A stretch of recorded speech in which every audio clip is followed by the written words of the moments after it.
धर्मवीर छत्रपती संभाजी महाराज यांचे सुपुत्र आणि सातारा शहराचे संस्थापक छत्रपती शाहू महाराज भोसले यांच्या जन्मोत्सवानिमित्त जन्मभूमी ते कर्मभूमी असा भव्य पालखी सोहळा रत्नागिरी जिल्ह्यामधील गांगवली ते सातारा असा आयोजित करण्यात आला होता। काल या पालखीचे स्वागत साताऱ्यामधील शिवतीर्थ येथे करण्यात आले। या पालखीचे स्वागत येसुबाई फाउंडेशनचे अध्यक्ष छत्रपती थोरले शाहू महाराज आणि पालखी सोहळ्याचे समन्वयक सुहास राजे शिर्के तसेच समस्त सातारकर शाहूप्रेमी यांनी केला आहे। रायगड मानगाव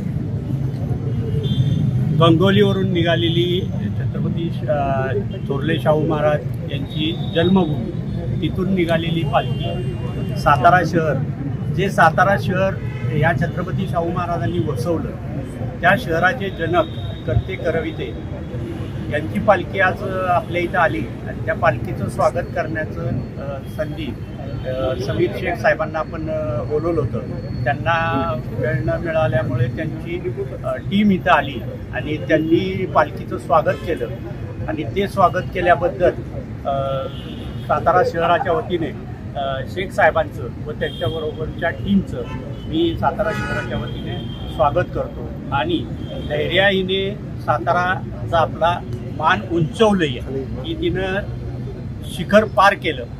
एवढंच न करता यापेक्षाही तिच्याकडून जास्त शिखर पार करावी अशी अपेक्षा व्यक्त करतो आणि मी माझे दोन शब्द संपतो।